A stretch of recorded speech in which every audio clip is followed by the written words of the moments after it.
Hello everyone. God has allowed us to receive the grace once again to share His word. And I want us to immediately pray and start. Father God, we thank you. Thank you for your mercy and compassion upon our lives. You always protect us. And you want us always to receive your heart and your blessing. But there is no other way you can receive your heart except through your word. Therefore, you decided to give us this time to share your word.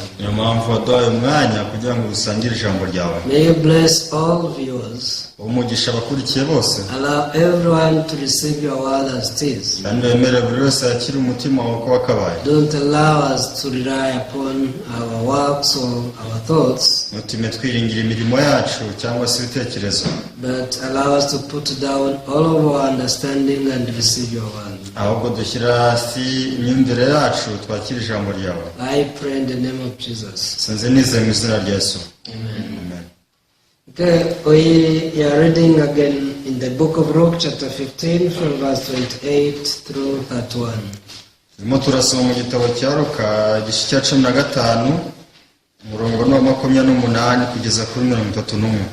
Today I want to talk about the firstborn.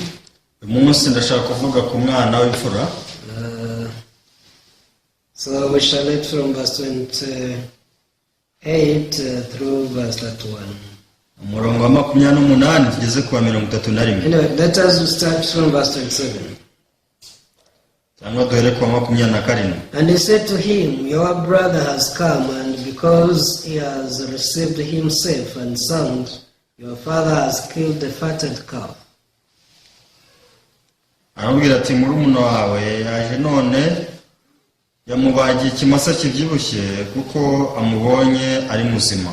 But he was angry and would not go in. Therefore his father came out and pleaded with him.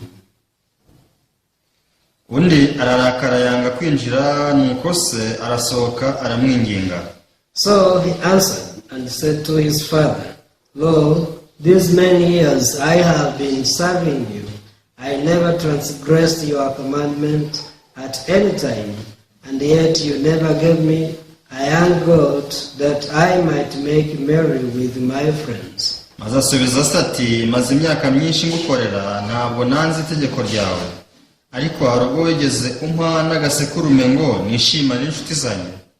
But as soon as this son of yours came, who has devoured your livelihood with harlots, you killed the fatted calf for him.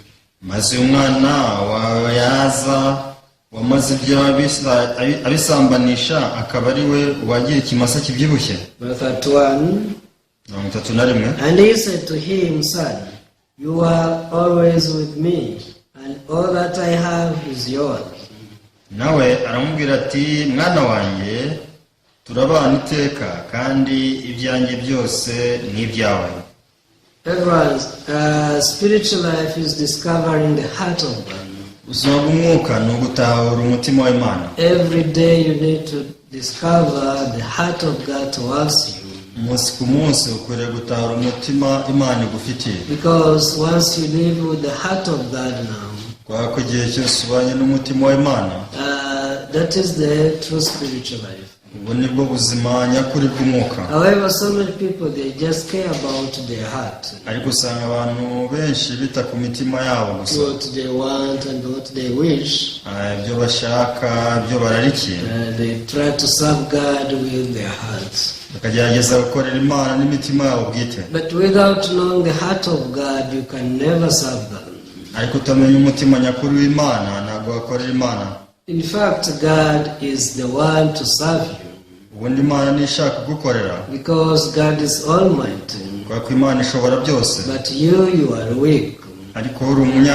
You are unable. Even you fail to defeat the sin. wananiwe no kunesha icyaha. So if you cannot solve the problem of sin, what else can you do for that? Ese niba utakemura ikibazo cy'icyaha ni ikihe kindi wakora? Actually, we are the people who can do nothing to solve them.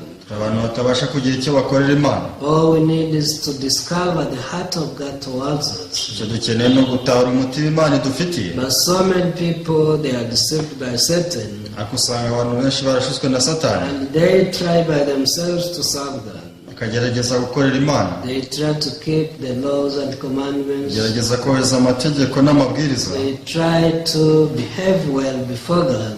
Gerageza kwitwara neza imbere y'Imana. And they think this is the way to go to heaven.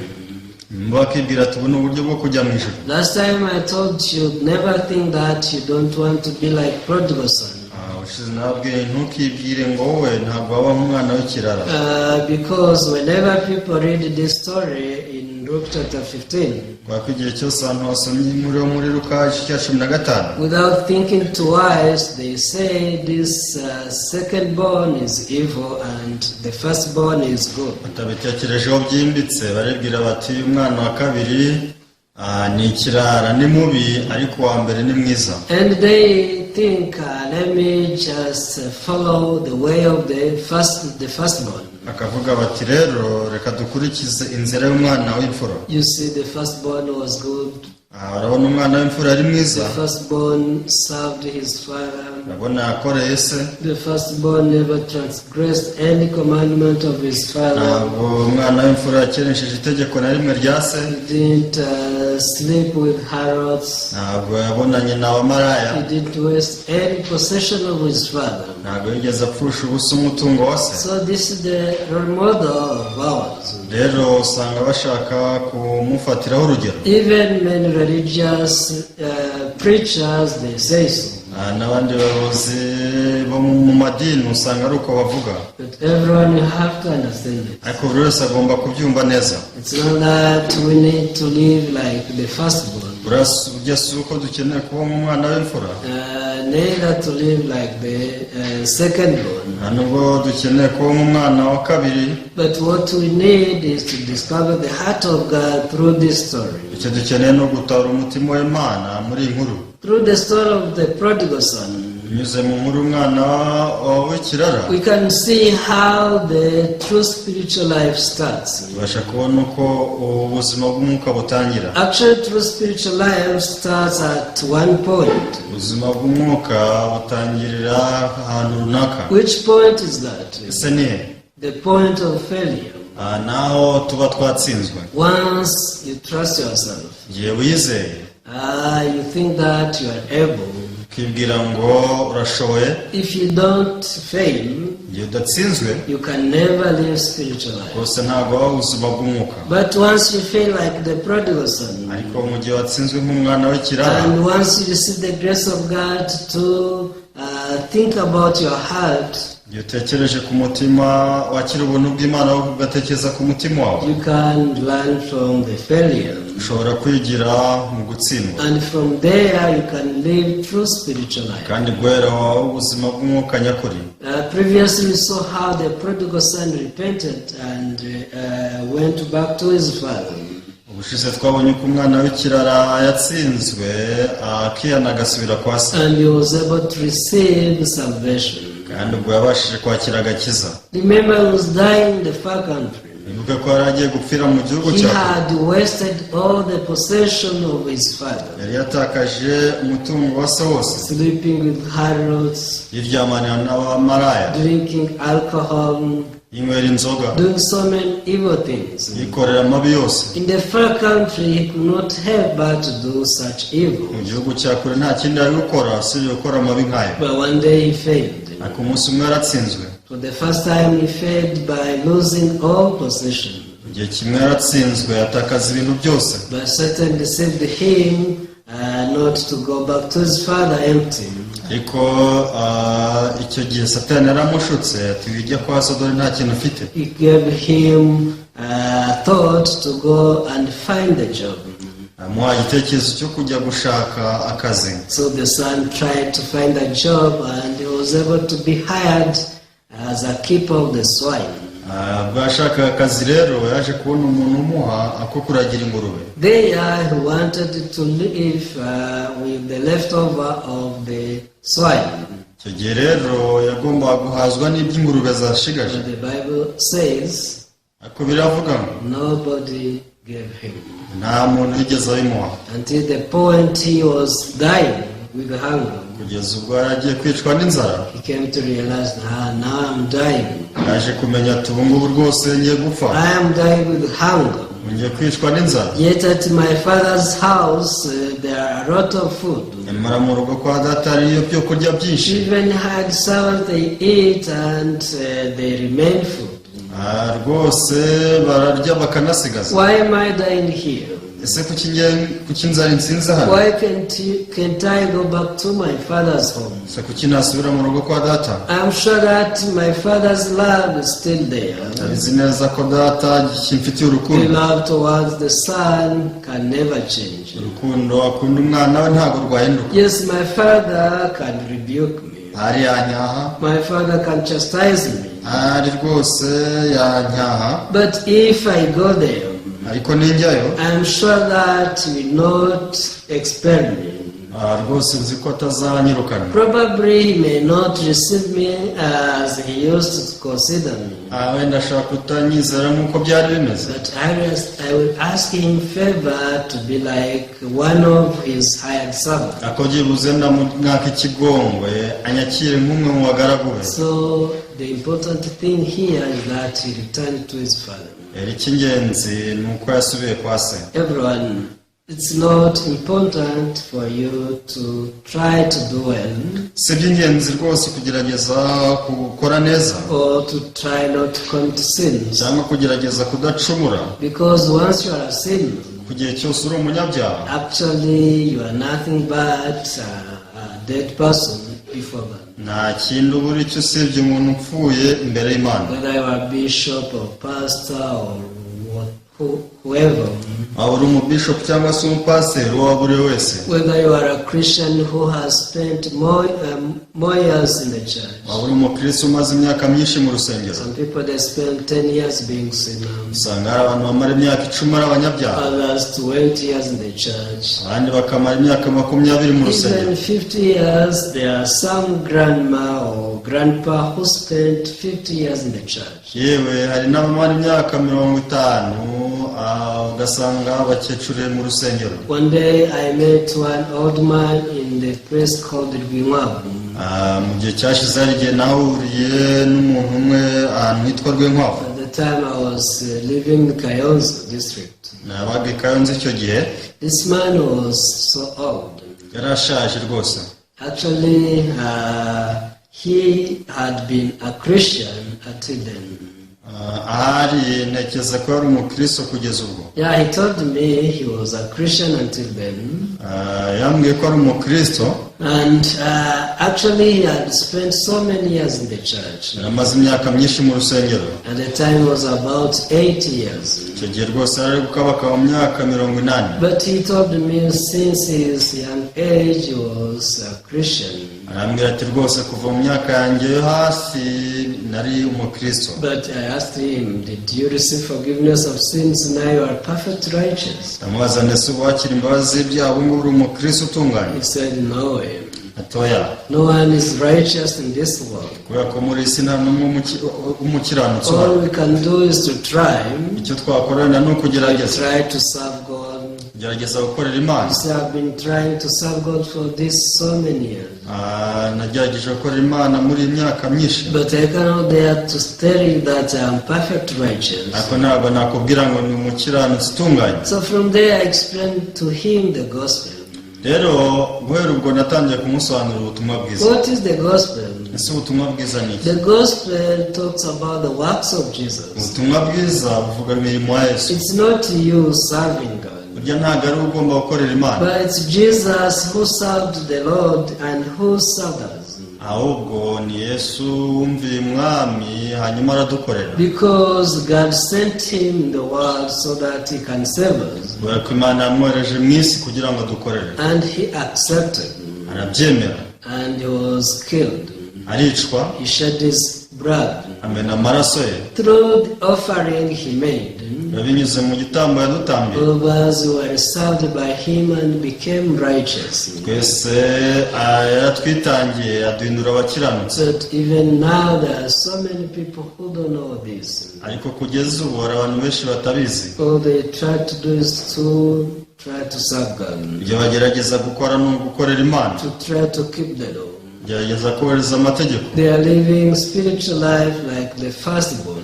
bagerageza kuba ubuzima bw'umwuka nk'umwana w'imfura. They try not to be like the prodigal son, bagerageza cyane kutoba nk'umwana wa kabiri, and they live like the firstborn. bakagerageza kubaho nk'umwana w'imfura. Everyone, this is not true spiritual life. ariko ubu si bwo buzima bw'umwuka bukuri. Spiritual life is to discover the heart of God. ubuzima bw'umwuka ni ugutahura umutima w'Imana. One day the prodigal son discovered the heart of his father. umunsi umwe rero umwana w'ikirara yatawe umutima wa se. He discovered the love, the love of his father towards him. yatawe urukundo ise amukunda. So he returned to his father. icyo gihe yahisemo gusubira kwa se. He reunited once again with his father. yarongeye aba umwe na se. When he returned, ubwo yasubiraga mu rugo, the father did everything to cleanse his son and to make him well. ise yakoze ibishoboka byose kugira ngo atunganye umwana we amererwe neza. Today we read the book of Luke chapter 15 from verse 27. rero twasomye muri Luka 15 umurongo wa 27. Then 27 says, and he said to him, your brother has come, and because he has received him safe and sound, your father has killed the fatted calf. aramubwira ati murumuna wawe yaje, none so yamubagiye ikimasa kibyibushye kuko mubonye ari muzima. Yes. This is the testifier who was testifying what happened. uyu nguyu ni wari uri guhamya uko byagenze. Know that your father now has a party. ese urabizi, dore so yateguye ikirori. I don't know why this firstborn was outside alone. sinzi niba umwana w'imfura yari ari hanze wenyine. But foolish people, they live in isolation. ariko ubundi abaswa bapfa babaho mu bwigunge. Think about this. bitekerezeho. The father was at home, ise yari ari mu rugo, but the firstborn was outside. ariko umwana w'imfura yari ari hanze. Until the father prepared the party kugeza ubwo ise yateguraga ibirori with all servants, n'abagaragu be bose. and they were enjoying. bari bishimye, They ate and they danced, barariye barabyina. but the firstborn was outside. ariko umwana w'imfura yari yibereye hanze. The Bible says he was on the field. biravuga ngo yari ari hanze mu murima. Doing what? akora iki? He was trying to serve for his father. ari kugerageza gukorera se. I don't know if he was trying to dig for his father. sinzi niba arahingiraga se. But when you check his heart, ariko usuzumye umutima we, his heart was totally different from the heart of his father. umutima wari utandukanye kure n'umutima wa se. The father was rejoicing. ise yari yishimye. At home they were rejoicing and they were merry. mu rugo rwose bari banezerewe babyina. But for him he was sweating. ariko we yari arimo abira He icyuya. was trying to dig the ground. yageragezaga guhinga ubutaka. Everyone, when you read Genesis chapter 4, iyo dusomye mu tangira ibice 4, you can see there the similar story. dushobora kuhabona inkuru ijya kumera nk'iyo. The firstborn, who is Esau, who is Cain, also tried to work by himself. umwana w'imfura ariwe Kayini nawe yagerageje kwikorera. But Abel, who was weak, ariko Abeli wari umunyantege nke, he listened to his father and mother. yumviye ababyeyi be. The parents told him, ababyeyi be baramubwiye ati you know what, God cannot receive us through our works. rero ntabwo Imana twakira binyuze mu mirimo yacu. Unless there is shedding of blood, atamenetse amaraso gusa. God cannot receive man. Imana ntabwo yakwemera umuntu. Because one day we left God. ku gihe kimwe twaretse Imana. One day we committed sin. twakoze icyaha. One day we welcomed Satan in our hearts. igihe kimwe twahindutse umwe na Satani mu mutima wacu. Because of this we became an unclean thing. kubera iyi mpamvu twahindutse kose abanduye. And however much you can do good, rero ubwo twagerageza gukora neza kose, God cannot accept our goodness. burya Imana ntabwo yakwakira ineza yacu. Therefore, God cast the ground. niyo mpamvu Imana yavumye ubutaka. Even if you try to dig the ground, rero nubwo wagerageza kubuhinga, even if you try to put some crops, nubwo wagerageza guhingamo imbuto, actually it cannot save you. ntabwo rwose ibyo byagukiza. All you need is the lamb. icyo ukeneye ni You urukundo. need the lamb to go before God with. icyo ukeneye ni umwana w'intama wo kujyana imbere y'Imana. You need the blood to go before God with. ukeneye amaraso yo kujyana imbere y'Imana. Because in the Bible it is written, kuko Bibiliya yanditse ngo without shedding the blood there is no remission. amaraso atavuye ntabaho kubabarirwa. So Abel listened to the parents. rero Abeli yaje kumvira ababyeyi be. Eventually, when they went before God, rero ubwo bajyaga imbere y'Imana, yes, the firstborn presented the fruits of the ground. rero umwana w'imfura yerekanye imbuto zivuye mu butaka. But the second one, who is Abel, presented the lamb, the fat from the lamb. uwa kabiri ariwe Abeli yerekanye uburiza bw'umukumbi ndetse n'urugimbu rwabo. The Bible said that God was happy with Abel and he was happy with his offering. rero biravuga ngo Imana yishimiye Abeli ndetse n'ituro rye. But he was not happy with Cain, neither was happy with his offering. Kayini ntiyemerwa ndetse n'ituro rye ntiryemerwa. Why was it so? se kuki byagenze gutya? Cain didn't discover the heart of God. Kayini ntabwo yigeze amenya umutima w'Imana. He despised the heart of God. yasuzuguye umutima w'Imana. Even though in Genesis chapter 3 God had cast the ground, nubwo mu itangiriro ibice bitatu Imana yari yavumye ubutaka, Cain dared to bring the fruit of the ground before God. Kayini yatinyutse kuzana imbuto z'ubutaka imbere y'Imana. Everyone, you have to know that you are so evil. tugomba kumenya ko rwose turi abantu babi. Don't be deceived by your works. ntukagishukwa n'imirimo yawe. Sometimes you may do good in your eyes, ahari mu maso yawe ushobora gukora neza rimwe na rimwe, but you have to know that there is no goodness in you. agomba kumenya ko nta neza iba muri wowe. Once you discover this, iki ngiki iyo ugitahuye, you can put down your goodness, ubasha gushyira hasi ya neza yawe, you can put down your works, shyira hasi ya mirimo yawe, and you can go before God, be together with Jesus. hanyuma ukajya imbere y'Imana witwaje Yesu gusa.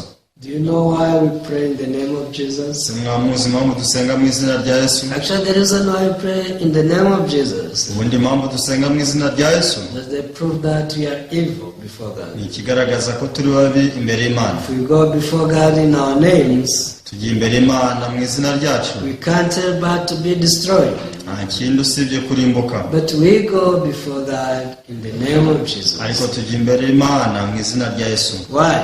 kubera iki? It's because we people we are evil. nuko twebwe abantu turi babi. When you read Genesis chapter 6 verse 5, iyo dusomye igitabo kitangira ibice bitandatu umurongo wa 5, allow me to read one verse in Genesis chapter 6 verse 5. reka dusome umurongo umwe mu itangira ibice bitandatu umurongo wa 5. What does the Bible say here? ese ni iki birivuga?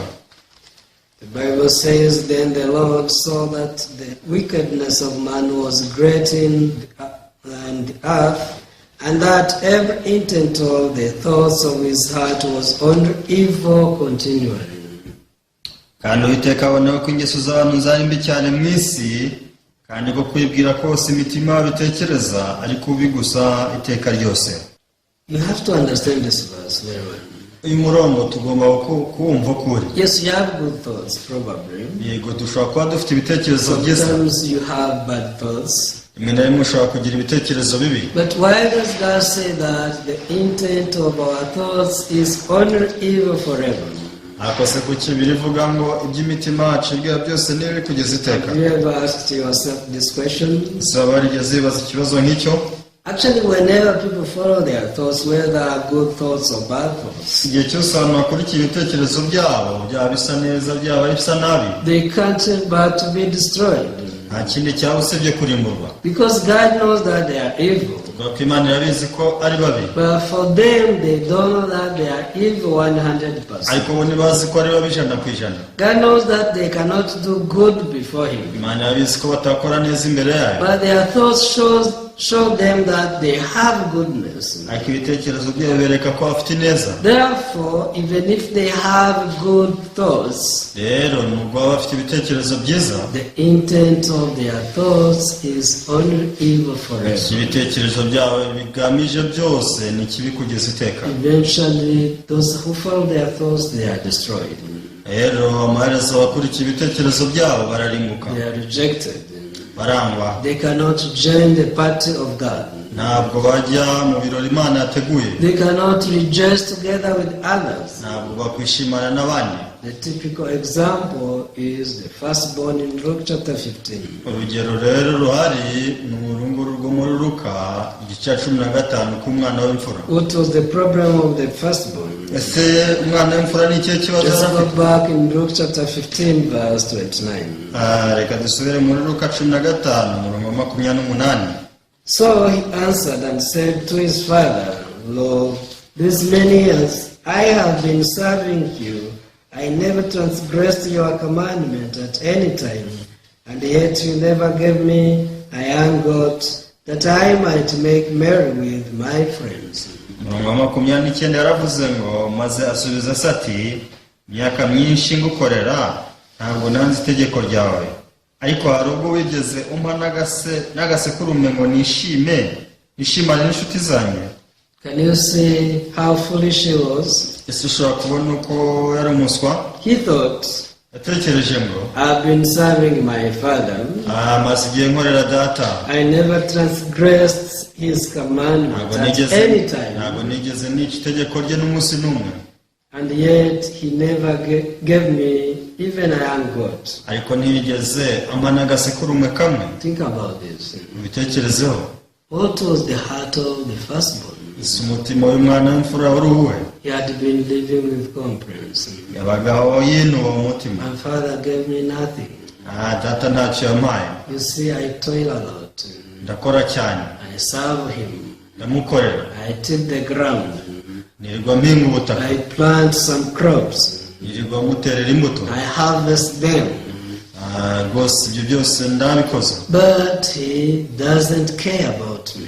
ariko usanga batanyitayeho. Why can't he give me at least a goat? Ese ugibuze ku cyo atabamo akana kamwe k'isekurume, I am good to be married, to make a party with my friends. kugira ngo nishimane n'inshuti zanjye.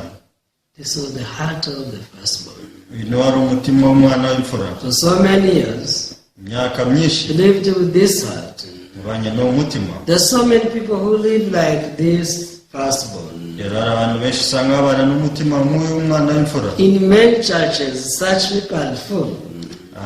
Mu nsengero usanga abantu buzuye nk'aba. Even me, I lived like this guy for so many years. Nanjye ubwanjye nabanye n'umutima w'uyu mwana w'imfura imyaka myinshi. From 1998 up to 2011. Kuva muri 1998 kugeza muri 2011. I tried to serve God. Nagerageje gukorera Imana. I tried not to break any law.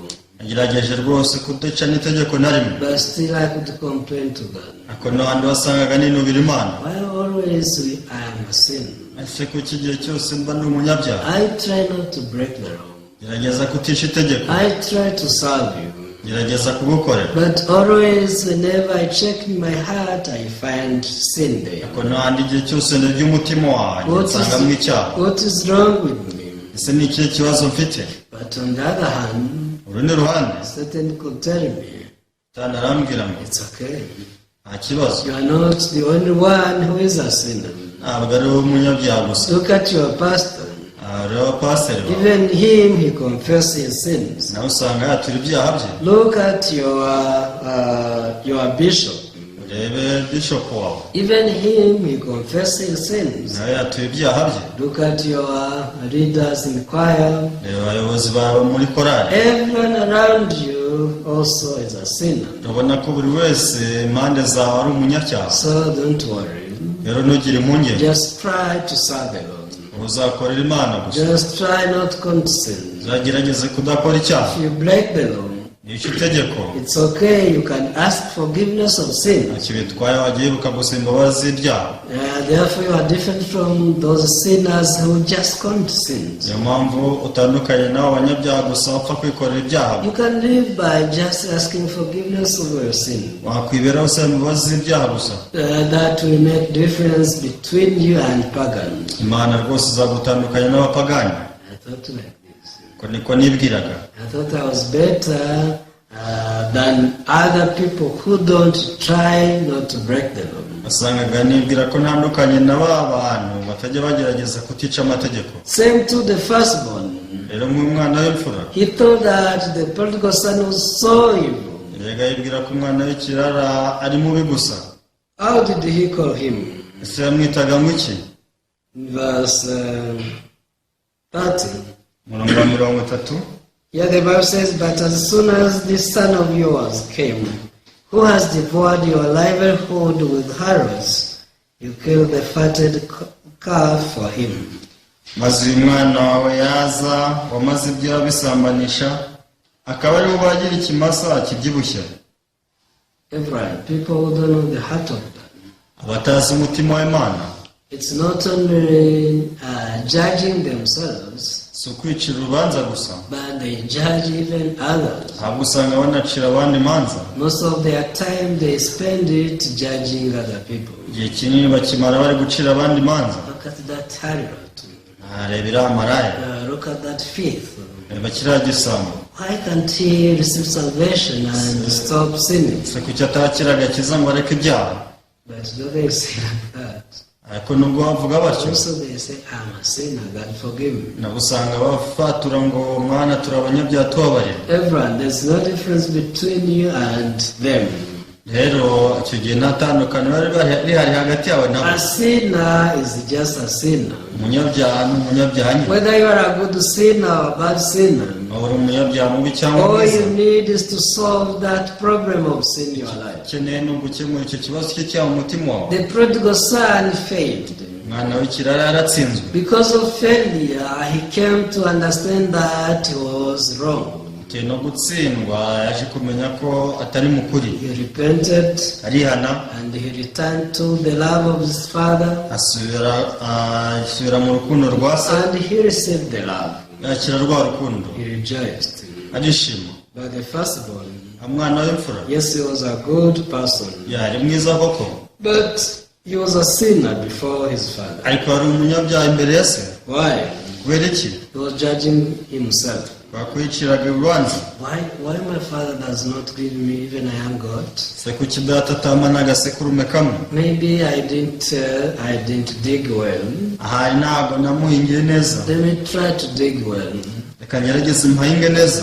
Why doesn't he give me a young goat to make a party with my friends? se kuki atampa n'agasekurume kamwe ngo nishimane n'inshuti zanjye? Probably there's something wrong I don't do well. ahari hari ikintu ntakoze neza, Let me try reka ngerageze, and put much effort. reka nshyiremo imbaraga nyinshi. Maybe he will consider it. ahari yazanzirikana. Every day he would think like this. nuko yahoraga yibwira. Not only this, si ibyo gusa, but also he would say, yaranavugaga ati though I'm evil, ubwo ndi mubi, but I'm not evil like my brother, my young brother. ako si ni mubi nka murumuna wanjye. You see, he left my father, urabona yataye data, went to far country. igira mu gihugu cya kure. He is living like a prodigal son, rero ari kubaho nk'umwana w'inzererezi. wasting the possession with harrods.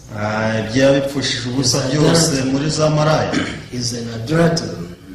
ni umusambanyi. How evil he is. se ni mubi bingana iki? So he was judging his young brother. uku nguku niko yaciragaho iteka murumuna we. Again, he was also judging himself. ako kandi nawe yiciragaho iteka. But actually, he was mistaken. ariko ntabwo yari ari mukuri. He didn't discover the heart of his father. ntabwo yari yarigeze atabura umutima wa se neza. Yes, you may live somewhere physically, ashobora kuba ahantu runaka mu byo gufatika, but if your heart is not there, ariko igihe umutima wawe udahari, Actually, you are already transgressor. icyo gihe uba ukerensa gusa. But this guy thought, I never transgressed your commandment, even anytime. ariko baravuga ati sinigeze nica n'itegeko ryawe na rimwe. Do you remember the young ruler in Matthew chapter 19? ese muri gupfa umunyamategeko muri Luka igice cya 19? Also he thought like this. nawe ni uko yatekereje. All foolish people, they think like this before God. abantu bose babaswa batekereza gutya imbere y'Imana, Because they don't know the heart of God. kuko badasobanukiwe umutima w'Imana uwo ari wo. What is the heart of God? ese umutima w'Imana ni uwe? What does God will? ese ni iki Imana ishaka? Actually, the will of God is for you to discover His love. umutima w'Imana ni ukumenya urukundo igufitiye. Verse 31. umurongo 31. And he said to him, Son, you are always with me, and all that I have is yours. nawe aramubwira ati mwana wanjye turabana iteka kandi ibyanjye byose ni ibyawe. What was the problem of the firstborn? ese ikibazo umwana w'imfura yari afite ni iki? Actually, he distrusted his father. ntabwo yizeraga se. He didn't believe in his father at all. ntabwo yigeze yizera se na gato. The heart of his father was, umutima wa se wari uyu, I have everything, ibyo mfite byose but it's not mine, ntabwo ari ibyanjye, it's my son. ahubwo ni iby'umwana wanjye. So if the son would receive the heart of his father, rero iyo uyu mwana aza kwakira umutima wa se, would go before his father by faith yari guhagarara imbere ya se afite kwizera, and receive everything, akakira ibintu byose starting from the righteousness, uhereye ku gukiranuka, because he thought that he didn't transgress any commandment, yet he misunderstood the heart of his father. yatekerezaga ko nta tegeko na rimwe yishe, ariko mu by'ukuri yirengagije umutima wa se. The will of his father was him to discover his heart. umutima, icyo se yashakaga ni uko yagomba gutahura umutima we. And what is the will of God towards him?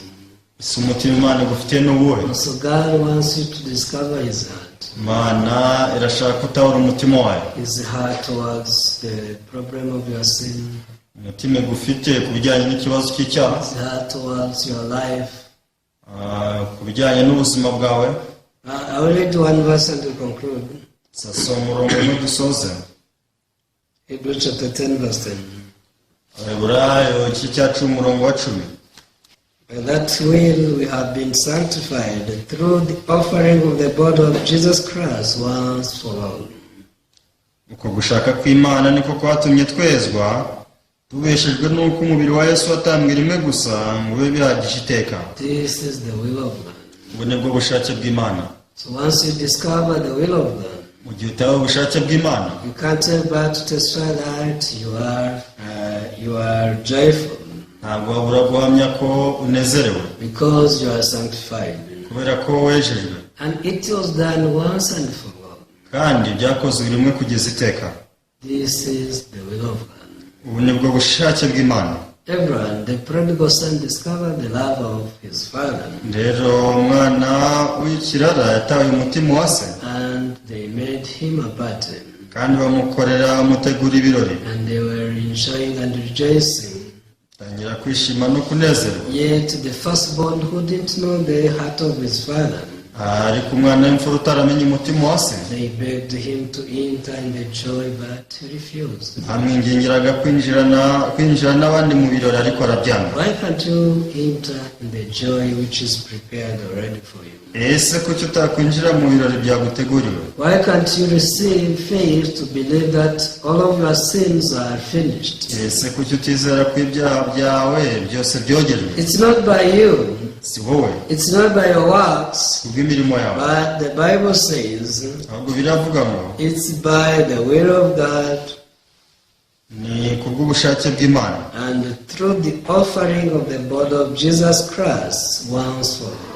kandi binyuze mu gitambo kimwe cy'umubiri wa Yesu Kristo watambwe rimwe gusa ngo abe yagije iteka. Let's pray. Adusenge. Father God, we thank you. Data mu ijuru turagushimye. Truly we live like this firstborn. mwami twabagaho twizeraga nk'umwana w'imfura. Many times we don't trust in your word as it is. ugasanga ntitwuzuye ijambo ryawe nk'uko ryakabaye. Even though all things you have are ours, nubwo ibyo ufite byose ari ibyacu, starting from your righteousness, uhereye ku gukiranuka kwawe, your blessings, imigisha yawe, all of them, they are ours. ibyo byose ni ibyawe, ni ibyacu, You prepare them for us. twebwe wabiteguriye. But without faith, you cannot come before you and receive them. tudafite kwizera ntitwaza imbere ngo tubyakire. Until now, so many people are wandering in the world in sin. kugeza ubu ngubu abantu baracyajarajara mu cyaha. But Father, we pray for them. ako mwami turabasengera, May you bestow grace upon each and everyone umugisha buri wese, to discover your heart kugira ngo atahare umutima wawe, and to live with your heart every day. kandi abane n'umutima wawe buri munsi. I pray in the name of Jesus. senze byose nizeye mu izina rya Yesu, Amen. amen. Thank you very much. murakoze cyane, See you next time. naho ubutaha.